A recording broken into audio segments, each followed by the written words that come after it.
24 घंटे में कातिल को किया गया हिरासत में। नाज़रीन, आप जेके रेवोल्यूशन देख रहे हैं और मैं साहिल इकबाल हूं। आपको बता दें कि कल शाम को जिस तरह से हमने आप तक बड़ा अपडेट पहुंचाया था कि बटमालू बाईपास में जो है एक शख्स को चाकू मारकर ज़ख्मी किया गया था और बाद में वो अपने ज़ख्मों की ताब ना लाते हुए चल बसा था, और उस हवाले से आप तक अपडेट हमने पहुंचाया था और ये भी बताया था कि पुलिस ने इस ज़मीन में एक केस दर्ज करके मामले की तहकीकात शुरू कर दी है। और अभी की बड़ी खबर से आपको आरास्ता करें, आपको बता दें कि 24 घंटे के अंदर अंदर पुलिस ने इस केस को सॉल्व कर लिया है और मुजरिम को हिरासत में ले लिया है। आपको बता दें कि ये मोमिनाबाद के रहने वाले शख्स जिनका कत्ल कल शाम को हुआ था, जिनका नाम एजाज अहमद भट्ट बताया जाता है, उनको कत्ल किया गया कल शाम को एक तेज़ चाकू से उन पर वार किया गया, उनकी गर्दन पर वार किया गया और उनकी छाती पर वार किया गया, जिसके नतीजे में वो शदीद तौर पर ज़ख्मी हुए और बाद में फिर ज़ख्मों की ताब ना लाते हुए चल बसे। और अभी आपको बता दूं कि इस केस में एक मुजरिम को हिरासत में ले लिया गया है और 24 घंटे के अंदर ये केस जो है सॉल्व हो गया है। श्रीनगर के मोमिनाबाद के ही रहने वाले ये शख्स भी हैं जिन्होंने ये कत्ल किया है और कत्ल की वजह जानकर आप भी हैरान रह जाएंगे। आपको बता दें कि ये शख्स जिसका नाम अयान मजीद मातू है और उनके वालिद का नाम अब्दुल मजीद मातू है, जो कि श्रीनगर के रहने वाले हैं। श्रीनगर के मोमिनाबाद बटमालू का जो इलाका है वहाँ के रहने वाले हैं और ये वही शख्स हैं जिन्होंने कल छुरी मारकर जो एजाज अहमद है उनका कत्ल किया। और वजह आपको बता देते हैं, वजह ये हुई है जो पुलिस ने अभी प्रेस कॉन्फ्रेंस देकर बताया है, वो ये है कि ये शख्स जिसका नाम एजाज अहमद, जिसका नाम अयान अहमद मातू है, इसने ये जो है इस जिनको इन्होंने चाकू मारा है उनकी बेटी के साथ इनका अफेयर चल रहा था और लंबे समय से जो बेटी का बाप है वो इससे इनकार करता था, वो उन्हें ये चीज़ पसंद नहीं थी और इसके चलते ये शख्स जो है जिसने इनका कत्ल किया ये उनको मारने का इरादा रखता था। और पुलिस ने ये भी बताया है कि बेटी के जो बयान लिया गया है उसमें भी बेटी ने बताया कि ये अक्सर व बेशतर इस हवाले से बात करता था कि वो इसके बाप को जो है कत्ल कर देगा, उसको मारेगा और इस तरह की बातें ये करता रहता था। लेकिन पुलिस ने ये भी बताया है कि ये शख्स जो है जिसने कत्ल किया, इसने कई दिनों पहले जो है बटमालू के कहीं किसी दुकान से एक तेज़ धार वाला चाकू खरीदा हुआ था और इसे अपने पास रखता था और इस ताक में रहता था कि कब उसे एजाज अहमद भट्ट अकेला मिले और वो उस पर हमला करे, वो उसको मारे। और कई दफ़ा उसने कोशिश भी की उसे मारने की, लेकिन वहाँ पर उसे मौका नहीं मिलता था, लोग ज़्यादा होते थे या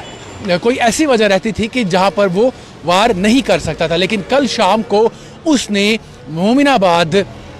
में जो है बाईपास जो बटमालू का इलाका है वहाँ पर इसे सुनसान गली में देखते हुए इस पर वार किया, इस पर चाकू से वार किया और 3-4 जगहों पर जो है इसने वार किया, जिसके नतीजे में जो मरने वाले हैं, जो एजाज अहमद भट्ट जिनका नाम बताया जाता है, वो काफ़ी ज़्यादा यानी शदीद ज़ख्मी हुए और अस्पताल पहुंचाते पहुंचाते, जेवीसी अस्पताल पहुंचते पहुंचते वो अपने ज़ख्मों की ताब ना लाते हुए चल बसे और डॉक्टर्स ने उन्हें वहाँ पर मुर्दा करार दिया। और तब से लेकर पुलिस ने इस हवाले से मामला दर्ज करके इन्वेस्टिगेशन शुरू कर दी। तमाम जो सीसीटीवी कैमरास हैं उनको खंगाला, उनकी फुटेज हासिल की और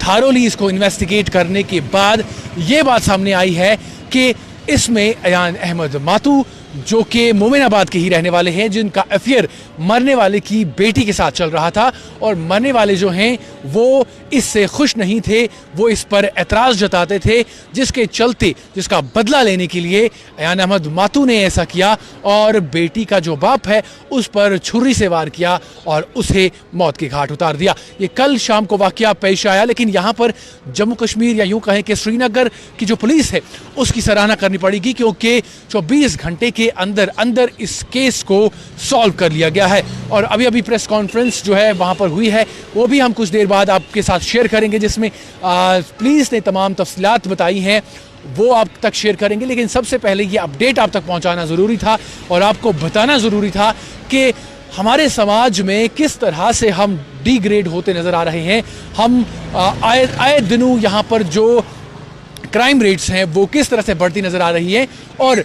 वादी कश्मीर की अगर हम बात करें तो इसे हम सूफी संतों और ऋषि मुनियों की सरजमीन कहते हैं। वहीं इस सूफी संतों और ऋषि मुनियों की सरजमीन पर अब क्राइम रेट इस तेजी से बढ़ रही है जो कि सिर्फ हमें फिल्मों में या फिर बाहर के खबरों में सुनने को और देखने को मिला करता था, और अब वो हमारी पीरवर जिसे हम कहते हैं वहाँ पर घट रहे हैं और हमारी आंखों के सामने इस तरह के वाक़ात जो हैं रोनुमा हो रहे हैं। फिर से आपको मैं बता दूं कि ये वाक़या जो है कल शाम को भटमालू में पेश आया था, जहाँ पर एक शख्स का कत्ल किया गया था और बाद में पता चला कि उस पर चाकू से हमला किया गया है और चाकू से कई वार करने के बाद वो शख्स शदीद तौर पर ज़ख्मी हुआ था, जिसके बाद उसे JBC अस्पताल मुंतकिल किया गया और बाद में उसकी पहचान एजाज़ अहमद भट्ट के बतौर की गई थी। और एजाज़ अहमद भट्ट जो है वो मोमिनाबाद के रहने वाले थे। उसके बाद पुलिस ने FIR दर्ज करके तमाम जो चीज़ें हैं उसे खंगालने की कोशिश की,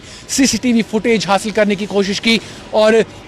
जो लोग थे जिन्होंने उसको भागते हुए देखा उनसे पूछने की कोशिश की और तमाम तफसीलात के बाद ये पता चला और एक शख्स को जब हिरासत में लिया गया, इन्वेस्टिगेशन चली और उसके बाद ये बात सामने निकल कर आई कि जो एजाज़ अहमद भट्ट है जिनका कत्ल किया गया था, जिसे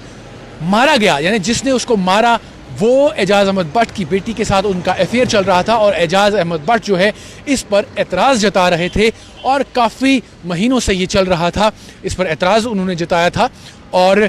फिर जब एजाज़ अहमद भट्ट ने एतराज़ जताया, कंटिन्यूसली वो एतराज़ जताते रहे, उसका बदला लेने के लिए अयान अहमद मातू जो है उन्होंने एक बाज़ार से एक तेज़ धार की छुरी ली और ताक में रहते थे कि कब उन्हें एजाज़ अहमद भट्ट जो है अकेले में मिलें ताकि वो उनसे बदला ले सकें। और कल शाम को वो वक्त आया जब उन्होंने देखा कि वो सुनसान गली में अकेले हैं, हालांकि उनकी बेटी भी साथ में थी, लेकिन बताया जा रहा है अभी तक जो इन्फॉर्मेशंस हैं वो बताया जा रहा है कि वो उस दूरी पर उस वक्त खड़ी थी। तो इस बीच अयान अहमद ने एजाज़ अहमद पर वार किया और चाकू से 2-4 वार करने के बाद उन्हें वहीं पर छोड़ दिया, जिसके बाद उन्हें JBC अस्पताल मुंतकिल किया गया, लेकिन खून काफ़ी ज़्यादा बह गया था और उन्हें जो है वहाँ पर मुर्दा करार दिया गया। पुलिस की माने तो जो अभी प्रेस कॉन्फ्रेंस हुई है उसके हवाले से आपको बता दें कि ये भी बताया गया है कि जब ये सारी डिटेल्स देखी गई, CCTV फुटेज खंगाली गई, उसके बाद जब इसे हिरासत में लिया गया तो इसके साथ साथ वो शर्ट भी है जो है हिरासत में उससे भी जो है लिया गया और शर्ट को भी जो है ज़ब्त किया गया और उसके साथ साथ उस चाकू को भी ज़ब्त किया गया, सीज़ किया गया, जिससे ये इंसिडेंट जो है, ये वाक़या जो है पेश आया। और इस वाक़े में जो चाकू यूज़ किया गया था उसे भी जो है तहवील में ले लिया गया है और उसके साथ साथ उस शर्ट को भी जो है ज़ब्त किया गया है जिस पर एजाज़ अहमद भट्ट के खून के निशान थे, जो कि उस वक्त अयान ने पहनी हुई थी, जो अयान मातू है उन्होंने पहनी हुई थी। तो कुल मिलाकर पुलिस ने ये बड़ा खुलासा किया है और 24 घंटे के अंदर अंदर ये बड़ा खुलासा करके मुजरिम को हिरासत में ले लिया है। और फिर से मैं बता दूं कि मुजरिम जो है वो मारे गए शख्स की बेटी के साथ अफेयर में थे और जो मारे गए शख्स है वो इस पर एतराज़ जता रहा था, जिसके चलते मुजरिम ने उन पर वार किया और उन्हें मौत के घाट उतार दिया। लेकिन पुलिस ने जो है फौरी तौर पर इसका पूरा जो है मामले की तहकीकात की, केस दर्ज करके तमाम CCTV फुटेज खंगाले, सारी चीज़ें